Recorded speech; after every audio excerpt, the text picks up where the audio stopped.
जी friend, Indore pride में आप सभी का स्वागत है। यहाँ पे देखिए यूजीसी नेट जेआरएफ हिंदी पाठ्यक्रम यूनिट 9 जो कि निबंध विधा से संबंधित यूनिट है।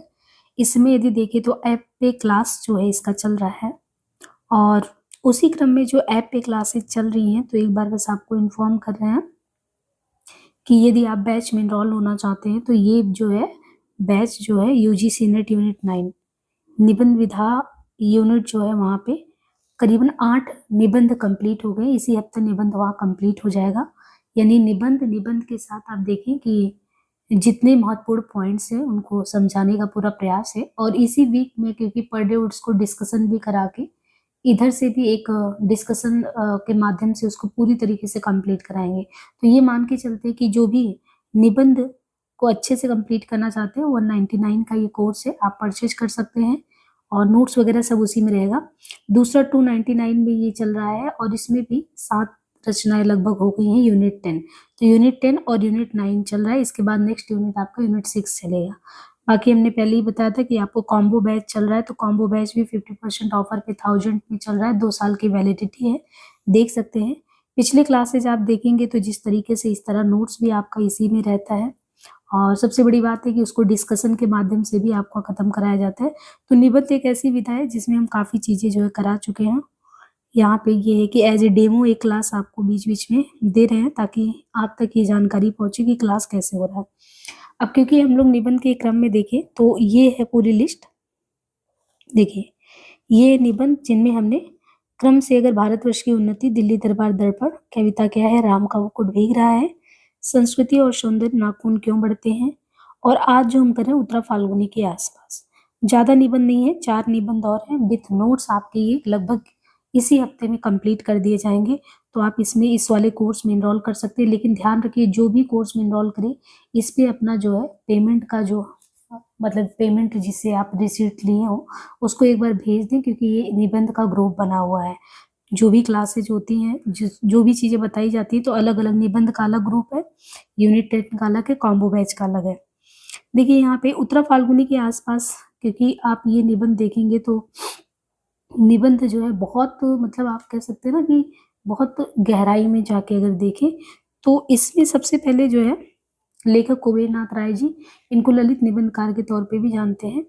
उत्तरा फाल्गुनी के आसपास एक तरीके से ये निबंध आप देखेंगे तो जीवन के संबंध में जो मानव का जीवन होता है वो कौन सा कर्मठ जीवन होना चाहिए, किस जीवन के दौरान आप देखेंगे कुछ ऐसा कार्य करेंगे कि मतलब एक तरीके से जैसे ना उम्र का पड़ाव होता है हर एक, वैसे उम्र के हर एक पड़ाव में क्या चीज़ें कब ज़रूरी हैं, कैसे हैं, उनको कुबेरनाथ राय जी ने यहाँ बताया है। जैसे कैसे यहाँ पे आप देखें कि इन्होंने बात की है कि अगर देखें तो वर्षा ऋतु का अंतिम नक्षत्र यहाँ से शुरू होता है कि उत्तरा फाल्गुनी, तो हमारे जीवन में जिसे वो बताते हैं गधा पचीसी, 25 वर्ष क्या मायने रखता है, या जीवन में देखें तो 30 वर्ष क्या मायने रखता है ना, 27 वर्ष, 25 वर्ष, 30 वर्ष, 40 से 45 क्यों जरूरी है। इसमें बहुत ऐसे क्वेश्चन पूछे जा सकते हैं कि अगर हमें ये क्लियर नहीं रहे, क्योंकि आप ये देखेंगे ना कि 40 से 45, 40, 30, 40 बहुत चीजें इन्होंने बता दी है, तो हमें इन सारी चीजों को ध्यान रखना है। तो प्रीवियस की क्लास हमने इसमें करा दी है, यहाँ पे नोट्स रिवीजन के तौर पे ऐड कर रहे हैं। बाकी एक क्लास इसमें 3 क्लास में निबंध हो जाएगा। तो इन्होंने उत्तरा फाल्गुनी के आसपास में जैसे ये बताया कि जैसे वर्षा ऋतु का अंतिम नक्षत्र है तो कोई भी आप रचना उठाइए तो ध्यान रखिए उसका पहला पंक्ति बहुत इंपॉर्टेंट होता है। ऐसे ये भी देखेंगे तो वर्षा ऋतु का अंतिम नक्षत्र है तो क्या कहते हैं कि वर्षा ऋतु का अंतिम नक्षत्र क्या है, तो वर्षा ऋतु का अंतिम नक्षत्र उत्तरा फाल्गुनी है। फिर अभी जैसे ये कहते हैं कि 25 वर्ष जीवन क्या क्या होता है, तो 25 वर्ष देखेंगे जीवन का कुबेरनाथ राय जी कहते हैं सावन मन भावन, यानी आप 25 की उम्र में भी एक तरीके से आप जीवन के उस दौर में होते हैं जब आपको बहुत अच्छा लगता है। तो ये गधा पचीसी कहते हैं कि गधा पचीसी सावन मन भावन है।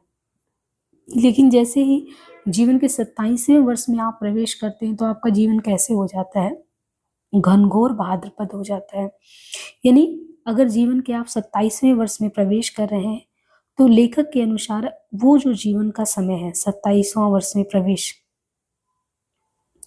जीवन में जो 27वां है ये घोर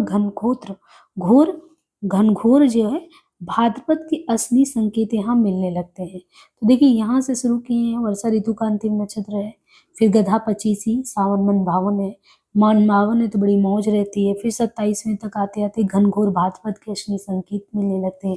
फिर जैसे हम 30 के वर्ष में प्रवेश कर रहे हैं, तो 30 का वर्ष ऐसा है कि उसमें आपको काम, क्रोध और मोह का तमिश्र सुख भोगते हैं।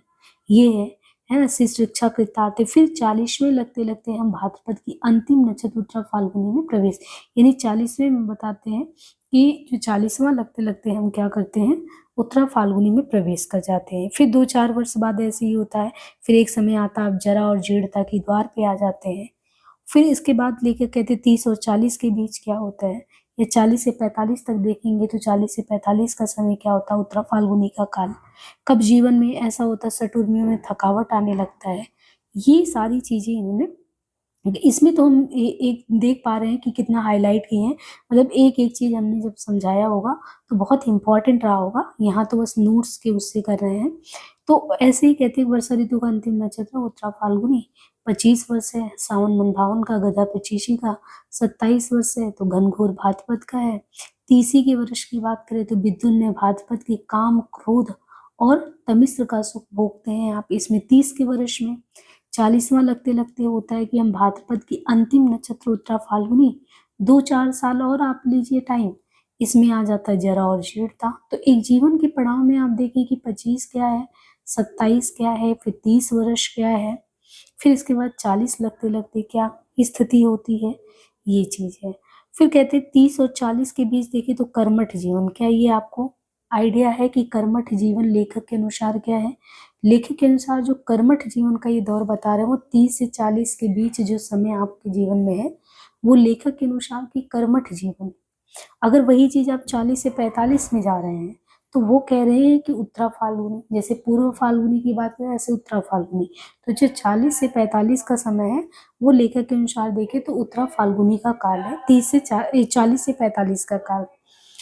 अस्ति जायते वर्धते, ये यहाँ पे महत्वपूर्ण पंक्ति आया, अस्ति जायते वर्धते। तो महत्वपूर्ण जो इन चीज़ों के बारे में कोई भी आप देखें कोटेशन आ रहा है, श्लोक आ रहा है, महत्वपूर्ण पंक्तियाँ लेखक का इन्वर्टेड कामा में आ रहा है, तो उनको हमें ध्यान रखना है क्योंकि समानता यही क्वेश्चन पूछ लिए जाते हैं।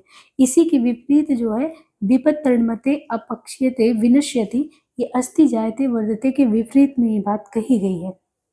ऐसे ही फिर कहते हैं 45 के बाद का समय क्या होता है, 45 के बाद का समय ये कहते हैं लेखक शीश पर कास फूटना शुरू हो जाता है, वातावरण में लोमड़ी बोलने लगती है, शुक और सारिका उदास हो जाते हैं, मयूर अपने श्रृंगार कलाप का त्याग कर देता है।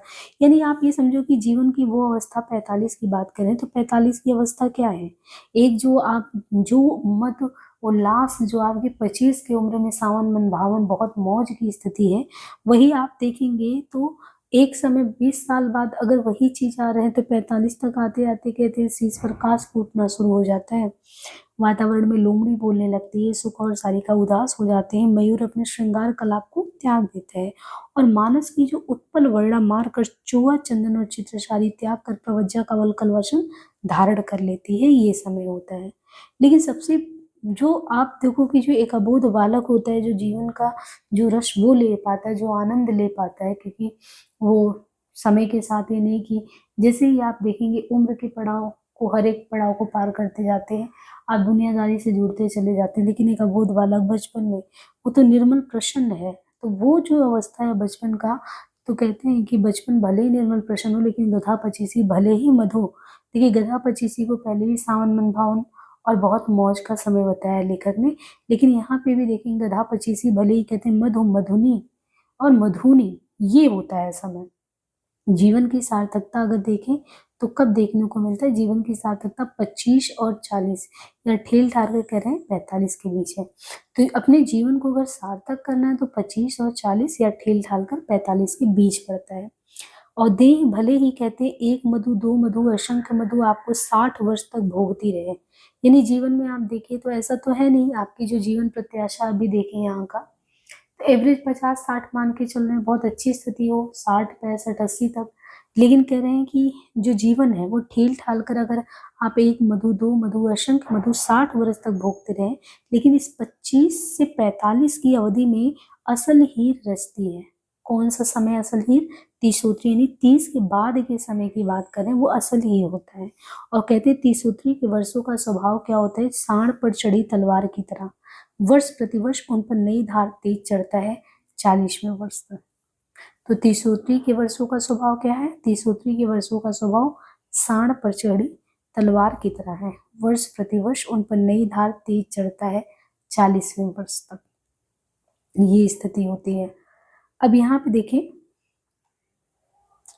तो हमें जो पिछले क्लास में शुरू करना था कि परंतु एक न एक दिन वो क्षण निश्चय ही उपस्थित होगा। देखिए इसको एज ए डेमो, क्योंकि पूरा समझ में आएगा नहीं, तो एज ए डेमो आपको 10 मिनट का दे दिए, बाकी अभी तो काफ़ी विस्तार से इसमें बचा हुआ है तो कराना है नेक्स्ट पार्ट में। बाकी जो भी क्लास में इनरोल होना चाहे, मैं यही सूचित करना चाहूँगी कि निबंध विधा अपने आप में इसी हफ्ते कंप्लीट हो जा रहा है पूरी तरह, और जो भी इनरोल करना चाहते हैं कर सकते हैं, क्योंकि उसका डिस्कशन भी 1-2 दिन से शुरू हो जाएगा पहले ही उससे। तो अगर आप इनरोल करना चाहते हैं तो बहुत जल्दी इसमें इनरोल कर लें। धन्यवाद।